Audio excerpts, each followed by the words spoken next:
That was scary to me. I didn't like the idea of people making me feel like I was begging to let me come see them. That was nauseating to me. You see, I had confidence coaching football. Every day I had a warm, special place to go to work. I had my coaches, my school, my team waiting for me every day. Every day I had people cheering me on. My fans, the students, the parents, the community. Every day in coaching, I knew what I had to do to win. I had a system I believed in. I believe you learn best by doing it.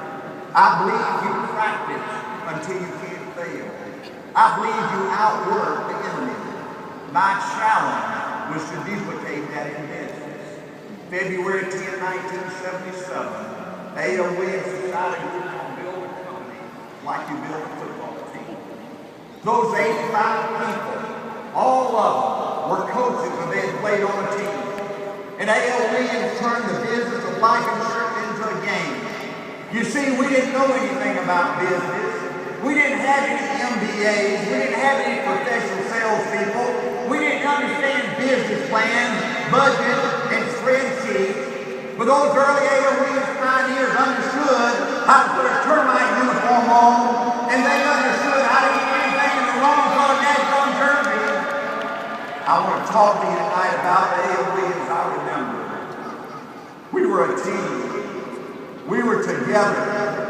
We cared about each other. We loved each other. We created a bubble around A.L. Williams that was so totally positive. Where we would fight with y'all.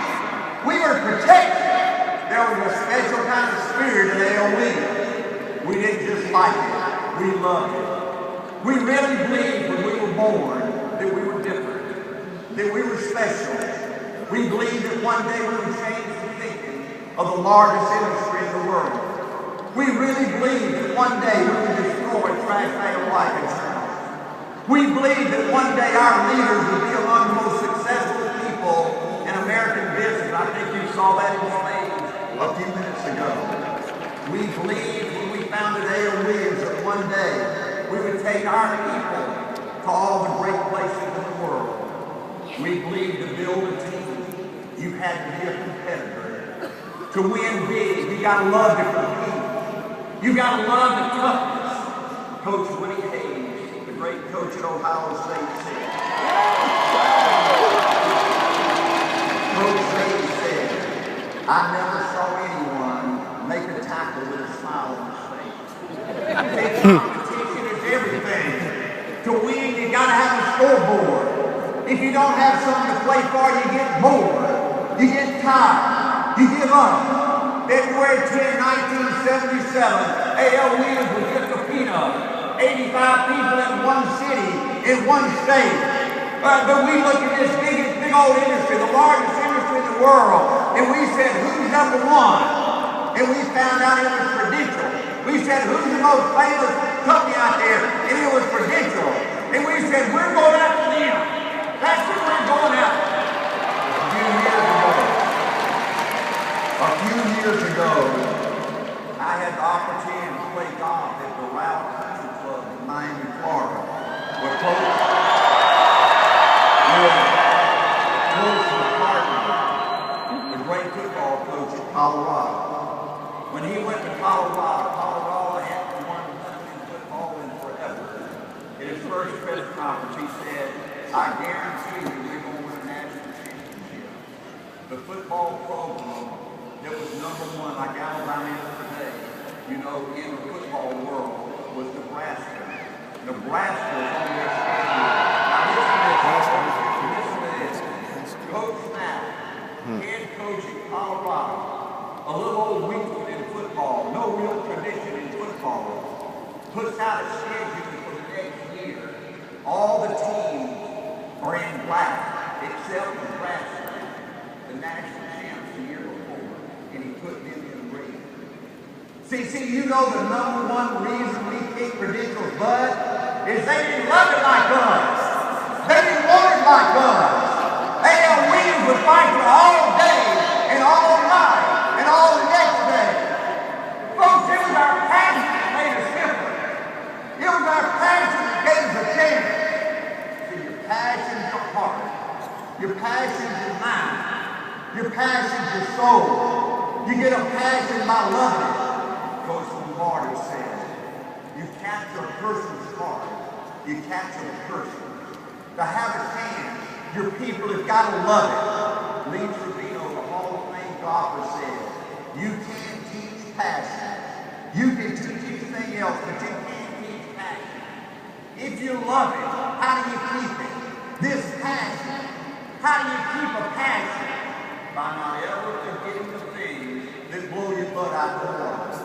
Folks, I never got over how much money I made part-time. My first sale, 45 minutes, not asking them to spend more money, but take the same money they're spending and giving them 8 or 10 times more value. And that company paid me $324. You gotta be kidding me. I never got over paying my first death claim. Delivered that check for a widow for $100,000. And she and those 3 kids would have had to live on $5,000 if they don't live to not show up. I never got over the first time I made $100,000. And then seeing one of my teammates, Bob Husson, make $100,000. I never got over my first trip to Hawaii. I never got over my first trip to Europe. I never got over what a rip-off cash pay life insurance is. You lose cash pay if you die. Who in the living gold crap will create a product like that? I never got over what they did in my life. I wanted to hurt. I wanted to punch. I never got over being Primerica, becoming #1. I never got over imagine just keep my butt out of the water. You know, go to the bank today and put $1,000 in there, 5% interest for 70 years. That's worth $30,000. But if you go to Bank B and put $1,000 in there, you get twice as much interest, 10% interest for 70 years. Everything inside of me, all of my common sense said there's twice as much interest. That's $30,000 at 5%. At 10%, it's got to be $60,000. But at 10%, it's $780,000. Folks, don't ever forget the things that blow your butt out the water. Let me tell you another life lesson I learned in the third grade. Just to always tell your personal story. That's right. That's where they see your heart. Don't ever make a presentation. Don't ever put an opportunity meeting or a fast start school. Anybody you talk to, always tell your personal story. See, A.O. Williams stood for something. A.O. Williams stood for something. Till you get up under the ball. See, you must believe it before you see it. See, A.O. Williams was born. Those 85 people were born with a bold vision. Number one, we really believe that A.O. Williams was a big man. We were founded here in Atlanta, Georgia. But we really believe that this is the beginning of a great event. We really believe that A.O. Williams was going to change the largest industry in the world. See, you got to believe it before you see it. See, most people, they have to see it before they believe it. When A.O. Williams said we're going to change the life insurance industry, we're going to destroy cash value, we're going to beat Prudential and become #1, almost everybody said, that's crazy. That's crazy. So they spent the rest of their lives being anxious. The second part of our deal is we believed our RVPs were going to build their own company within a company. We believed our RVPs were going to build financial independence. Folks, do you have any idea how special that is? Financial independence, where nobody can put their thumb on you, where nobody can squeeze you, where you can tell